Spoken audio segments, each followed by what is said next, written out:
Esta apresentação é sobre o Nobel de Química de 2000, referente aos polímeros condutores.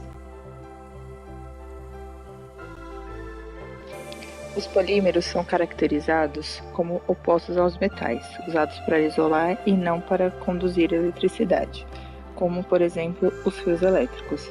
Mais um físico e 2 químicos produziram o primeiro metal orgânico e foram contemplados com o Prêmio Nobel. Em 1977, os 3 descobriram que a oxidação com cloro, bromo ou vapor de iodo em filmes de poliacetileno o tornavam 109 vezes mais condutível do que era originalmente. O tratamento do poliacetileno com halogênio foi chamado de dopagem, analogamente à dopagem em semicondutores.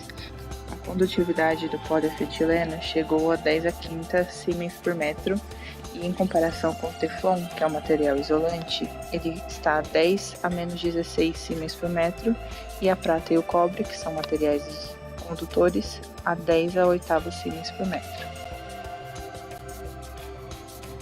Uma propriedade-chave de um polímero condutor é a presença de ligações duplas conjugadas ao longo da espinha dorsal do polímero, onde ocorre o revezamento de ligações duplas e simples com a ligação sigma forte e ligações π fracas nas duplas, mas isso não garante ao polímero a característica de condutor.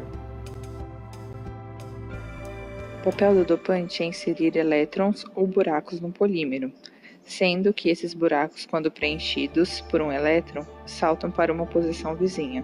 Então, um novo buraco é criado e assim por diante, permitindo a carga migrar a longa distância. Atualmente, plásticos condutivos estão sendo desenvolvidos para muitos usos, como em inibidores de corrosão, capacitores compactos, revestimento antistático, blindagem eletromagnética de computadores e janelas, que podem variar a quantidade de luz que permite passar e etc. Os polímeros têm diversas vantagens, como o custo e poderem ser processados como os filmes.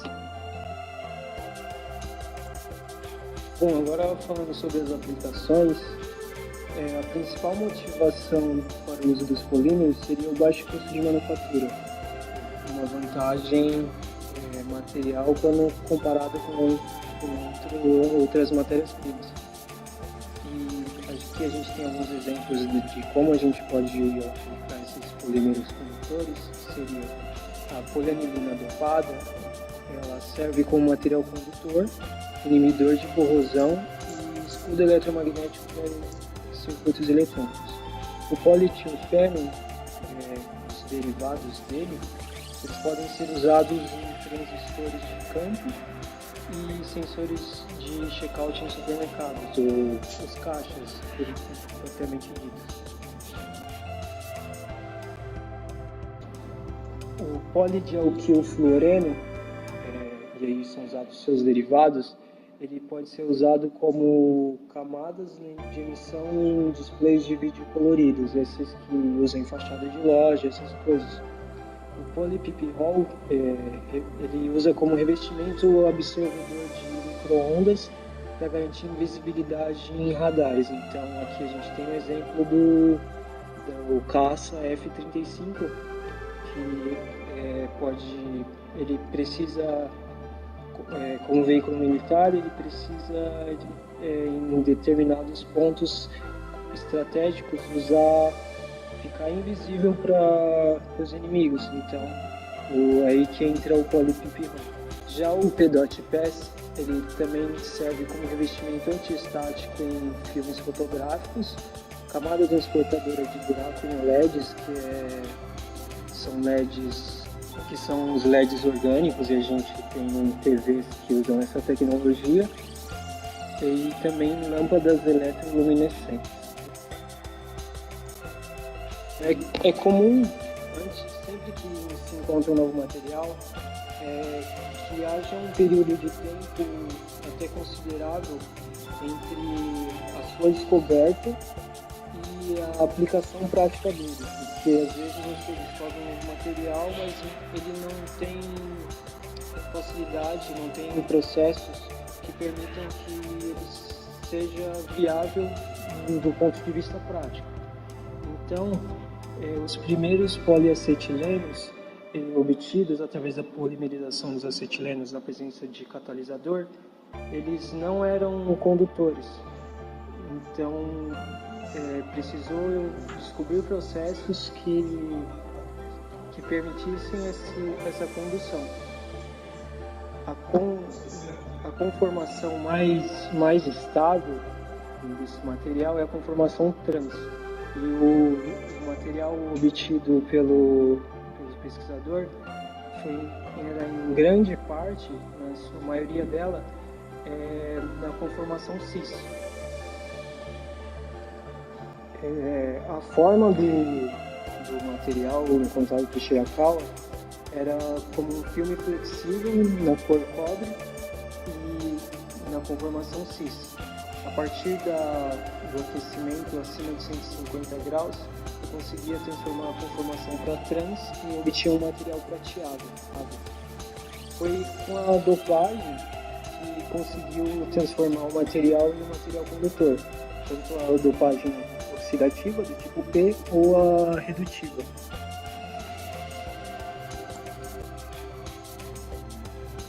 Bom, aqui a gente vê como é feita a reação.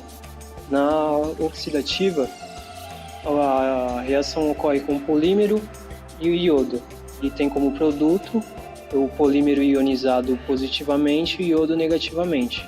Já no caso da redutiva, o reagente junto com o polímero é o Na, sódio. E como resultado a gente tem o polímero ionizado negativamente e o sódio positivamente. Assim, o polímero dopado é então um sal. As cargas do polímero que são os portadores de cargas móveis e não os íons. Com a ocorrência da aplicação de um campo elétrico perpendicular a esse filme flexível, o sentido da reação ele pode ser invertido. Dessa forma, você consegue ligar ou desligar a condutividade. Por algum tempo, o processamento do poliacetileno ele era considerado inviável, entre outros motivos pela sua dificuldade em solubilizar. Em 1980, James Fist ele obtém um poliacetileno a partir de um polímero precursor solúvel. Já o Robert Grubbs ele desenvolveu um polímero com condutividade boa, em torno de 35.000 Siemens por metro, mas ele não apresentava boa estabilidade, então não era um material tão bom assim para usar de forma prática. As cargas do polímero que são os portadores de cargas móveis e não os íons. Com a ocorrência da aplicação de um campo elétrico perpendicular a esse filme flexível, o sentido da reação ele pode ser invertido. Dessa forma, você consegue ligar ou desligar a condutividade.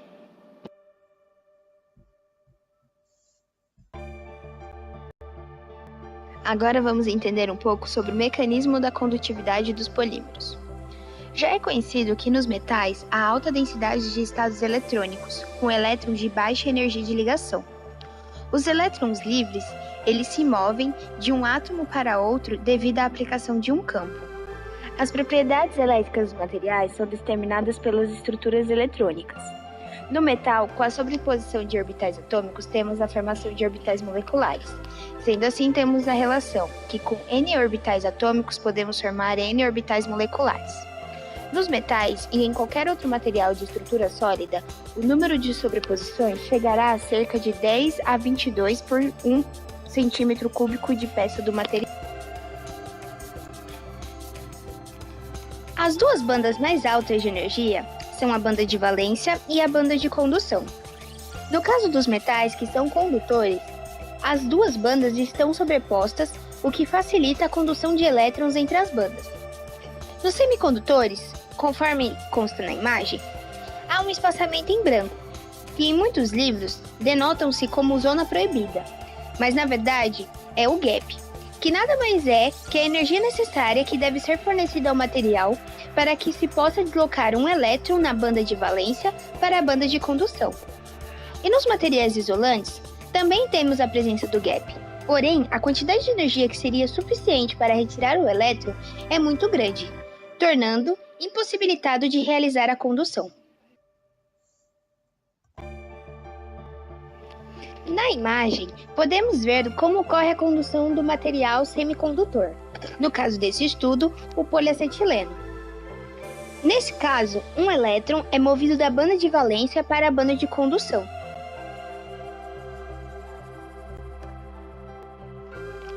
O modelo orbital molecular simples de elétrons livres fornece os elementos mínimos necessários para descrever quantitativamente um condutor, semicondutor ou isolante, construído de uma cadeia linear de átomos, como em um poliacetileno. Vamos supor uma fileira de N átomos, separados por uma distância d. Então, o comprimento total da cadeia é N-1 vezes d, ou, para N's muito grandes, aproximadamente N vezes d. De acordo com o modelo de mecânica quântica para uma partícula livre em uma caixa com potencial zero dentro dela e infinito externo, temos como função de onda a expressão 1 abaixo, onde H é a constante de Planck, m a massa do elétron e n o número quântico. Assumindo que os elétrons dos n orbitais são preenchidos, com 2 elétrons por orbital, obedecendo a regra de Pauli, sabemos que a energia do orbital mais alto ocupado, HOMO, é a expressão 2, e o de mais baixa, no caso LUMO, é a expressão 3. E, portanto, a energia necessária para mover o elétron de HOMO para LUMO é obtida através da expressão 4. Portanto, prevê-se que o tamanho do gap diminua 1 sobre n com o aumento do polímero, ficando praticamente inexistente macroscopicamente. Como mostrado no slide anterior, com o modelo primitivo de elétrons livres, que o gap se desvaneceria por uma cadeia suficientemente longa, de modo que esperava-se que o poliacetileno se comportasse como um condutor. Contudo, experimentalmente notamos que a lacuna de banda é relacionada com o comprimento de onda da primeira banda de absorção no espectro eletrônico da substância. Assim, um fóton com comprimento de onda lambda pode citar um elétron do nível HOMO para LUMO, se a condição de energia foi realizada como a expressão 5, onde H é a constante de Planck e V a frequência da luz. Para polienos, o comprimento de onda da absorção aumenta assim como o aumento do comprimento do polieno. O intervalo de bandas, ΔE, diminui quando ligações duplas são adicionadas para formar moléculas com alongamento de conjunções na progressão de eteno para butadieno para hexatrieno e etc. Mas não como previsto pela expressão 4. Assim, com um significativo intervalo de bandas e orbitais de valência preenchidos, não se espera que o poliacetileno seja um condutor. Descobriu-se ser um semicondutor com uma condutividade intrínseca de cerca de 10 elevado a menos 5 a 10 elevado a menos 7 Siemens por metro. Como esperado para um semicondutor, a condutividade diminui com a diminuição da temperatura, como resultado das excitações térmicas necessárias de elétrons, ao contrário dos metais, que aumenta a condução com a queda de temperatura. A figura abaixo nos mostra que o espectro de absorção óptica do poliacetileno e o gap HOMO-LUMO entre os orbitais π e π antiligante é em torno de 1,7 eV. Isso é semelhante aos intervalos observados para os semicondutores inorgânicos comuns, como o arsenieto de galho, de 1,43 eV, o silício, 1,14 eV e o germânio, 0,67 eV. Também sugere que o mecanismo de dopagem pode ser explicado pela produção de estados localizado dentro do intervalo de bandas. Também sugere que o mecanismo de dopagem pode ser explicado pela produção de estados localizado dentro do intervalo de bandas, estados mid-gap, aos quais os elétrons podem saltar por excitação térmica.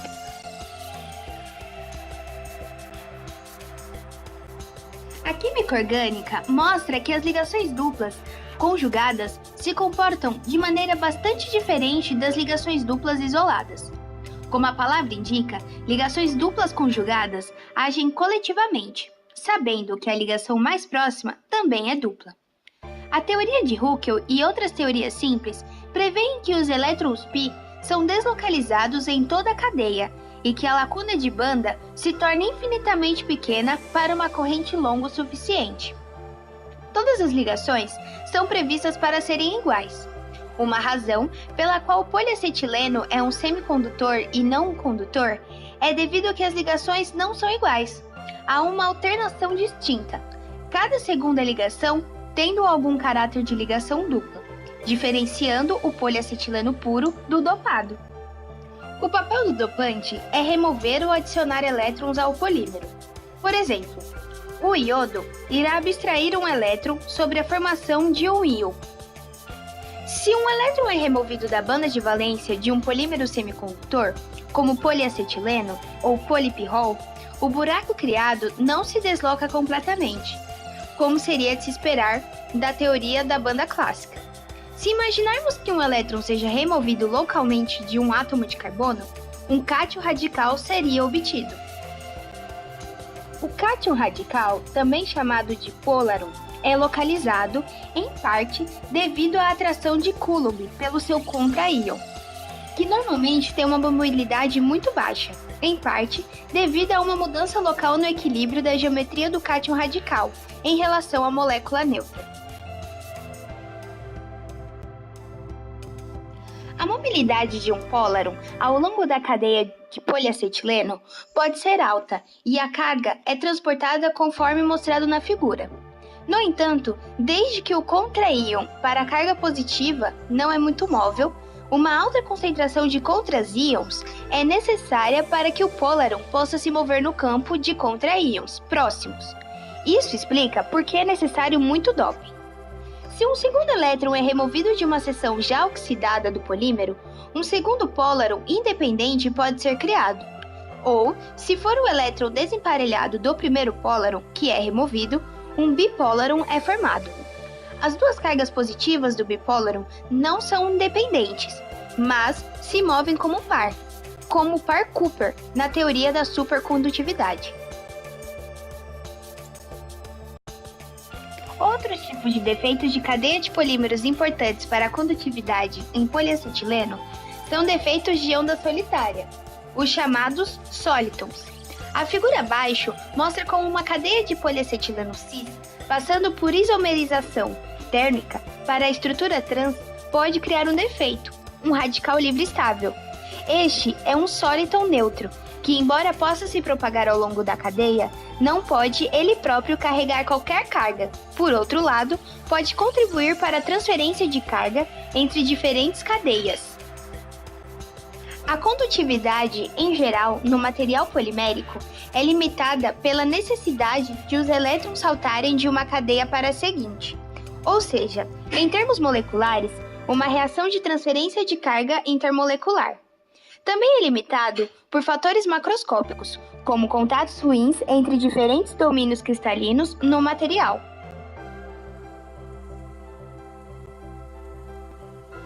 Aqui, um elétron está saltando entre estados localizados em cadeias poliméricas adjacentes. O papel do soliton é se movimentar e trocar um elétron com um soliton carregado localizado próximo. O mecanismo é muito semelhante àquele que opera na maioria dos polímeros condutores, que em algum ponto entre o estado metálico em alta dopagem e o semicondutor estado em doping muito baixo. Todos os polímeros conjugados não carregam solitons, mas os pólarons podem ser encontrados na maioria deles. O transporte de carga em polímeros dopados com pólaron ocorre através da transferência de elétrons entre estados localizados, sendo formados por injeção de carga na cadeia. Solitons carregados são retidos pelos contraíons dopantes, enquanto os solitons neutros estão livres para se mover. Um soliton neutro em uma cadeia próxima a um soliton carregado pode interagir. O elétron salta de um defeito para outro, conforme na imagem.